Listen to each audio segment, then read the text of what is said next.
చంద్రబాబు నాయుడు గారు stamina, me capacity in the centre.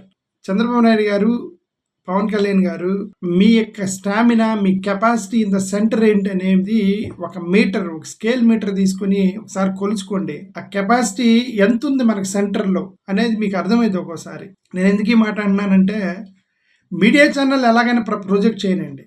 Media ఛానల్స్కి అనేవి they can turn any side నుంచి వాళ్ళు టర్న్ అవ్వగలరు.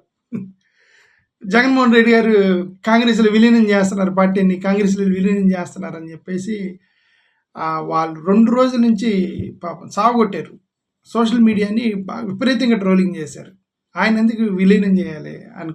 40% ఓట్ షేర్ ఉన్నవాడు కాంగ్రెస్ ఓట్ షేర్ ఎంత? పెద్ద పార్టీ వెళ్ళి చిన్న పార్టీలో విలీనం అయిద్దా? అరే కామన్ సెన్స్ ఉండాలి కదా ఎవడైనా. పెద్ద పార్టీ వెళ్ళి చిన్న పార్టీలు విలీనం అవ్వదు కదా. ఓకే, 40% ఓట్ షేర్ ఉన్నవాడు కాంగ్రెస్లో విలీనం అవ్వాల్సిన అవసరం ఏంది ఆయనకి? అసలు అంత అవసరం ఏంటి? సీట్లు రాకపోతే ఓట్లు వచ్చినాయి కదా, 40% ఓట్లు వచ్చినాయి కదా. నెక్స్ట్ వస్తే మీరు బ్యాలెట్ పేపర్ల మీద పెడితే ఏమో రిజల్ట్ డిఫరెంట్గా ఉండేదేమో. బ్యాలెట్ పేపర్లు కాకుండా ఏదంటే అది చేసి ఓడగొట్టారు ఆయన.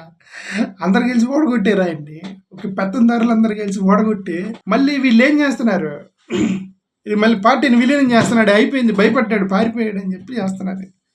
ఏదైతే చేస్తున్నారు జగన్మోహన్ రెడ్డి గారి మీద, అది చేసి మళ్ళీ మార్నింగ్ నుంచి ఏం మొదలెట్టారు?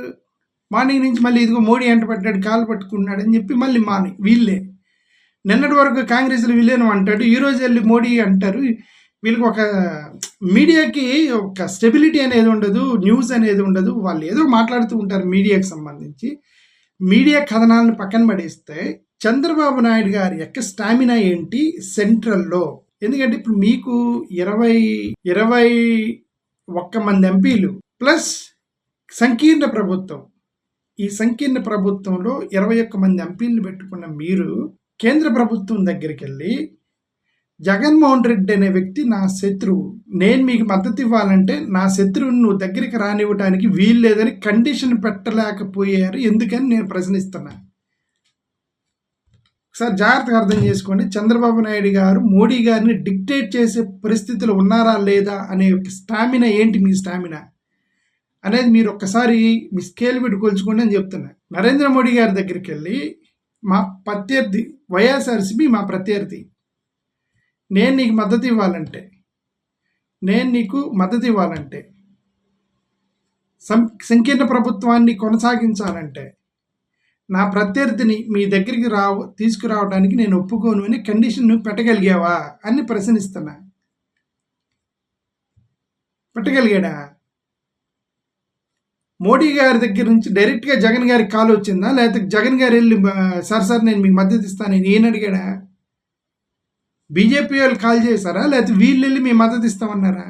సెంట్రల్లో వాళ్ళే కాల్ చేశారని మీడియా చెప్తుంది. వాళ్ళే కాల్ చేశారు.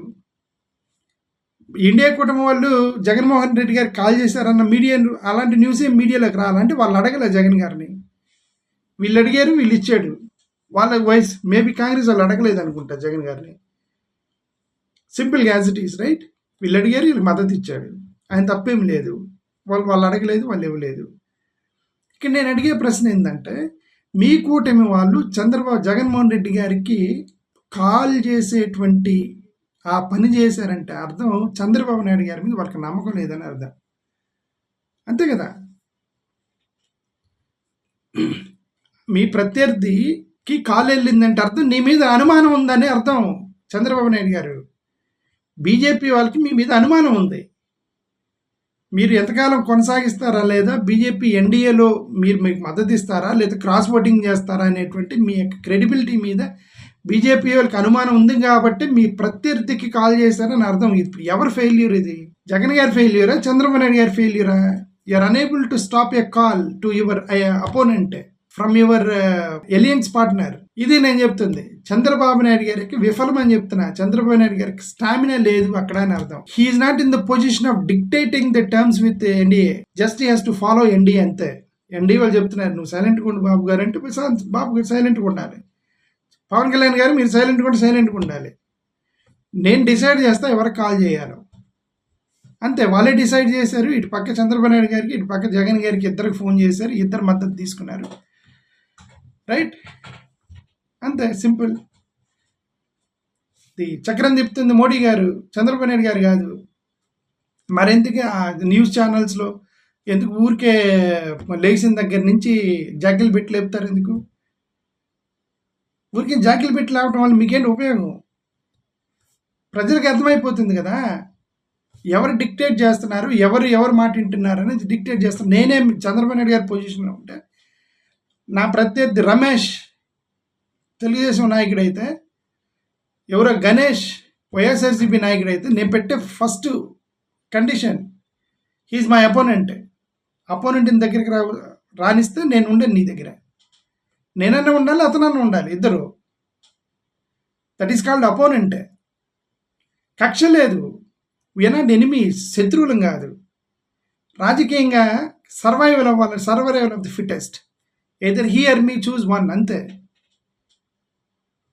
That should be your ideology. That is not there అంటే అర్థం you are unable to dictate the terms in the NDA.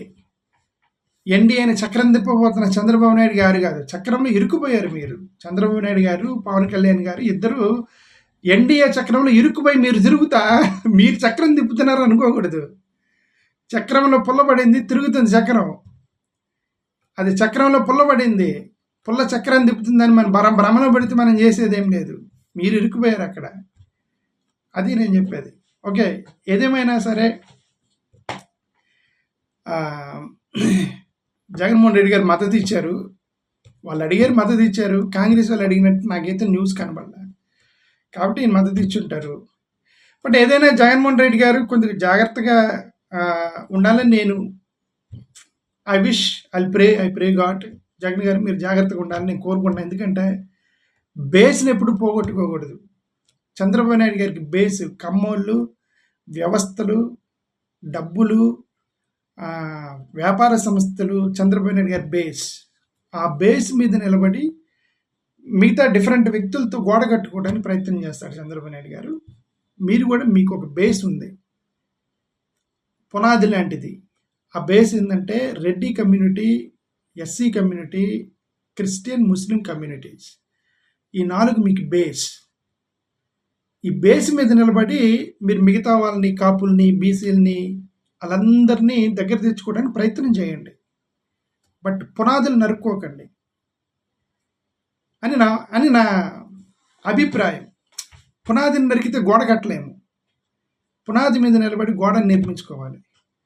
మీరు అవునన్నా కాదన్నా, the fundamental fact 40% of vote share Jaganmohan Reddy గారికి వచ్చిన మన 40% of vote share, majority of vote share comes from Christian, Muslim, SC, ST and Reddy community.